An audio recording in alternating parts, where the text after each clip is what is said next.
full back at saka full sleeve cover up sa loob lang ng 4 na araw. Ito nga yung naging session natin. Last week pa, naku po, sobrang tagal na neto pero hindi ko kaagad na i-upload at di ko na-edit dahil nga naging busy tayo ngayong Christmas season. Siyempre, in-spend ko ang aking holiday, what do you call that? Holiday vacation.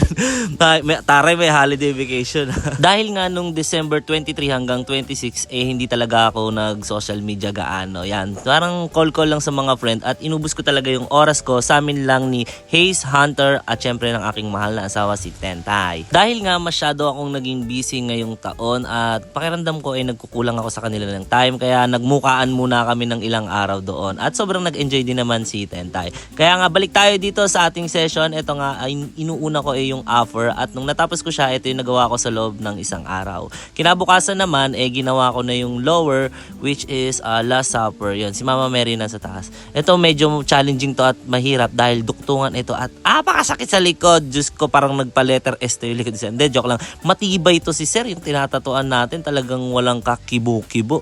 Parang sa pinanganak siya para masaktan. I was born for this. Hurt me. Ito nga palang design na ginagawa namin isang AI generated na design. Syempre dahil AI siya, marami siyang imperfect at inayos na lang natin yon during our session. At sobra talagang nakaka-enjoy gumawa ng full back dahil lapat na lapat yung mga design na ilalagay mo. Kitang-kita talaga kung ano yung gusto mong iparating sa iyong piyesang ginagawa. At ito na nga pala ang kinalabasan, di ba? Nakaka-enjoy at ang ganda niya. Ang sarap niya titigan talaga at medyo kinonek ko na rin sa kanyang kaliwang sleeve na naiwan doon. Para alam mo yung mukhang iisa talaga yung pagkakahulma. Yung upper naman dito sa kanyang right corner medyo bitin pa yung ginawa ko dahil meron din tayong gagawin dyan sa ating pang third day.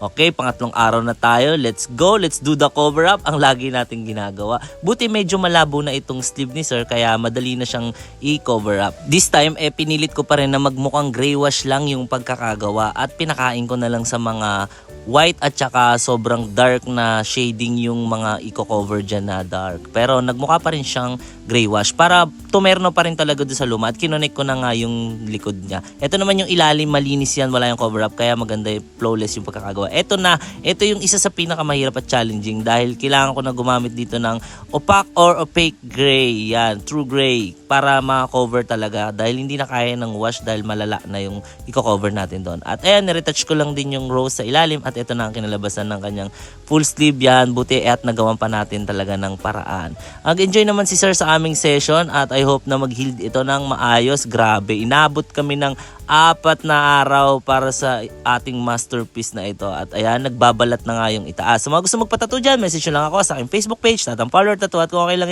follow nyo na rin.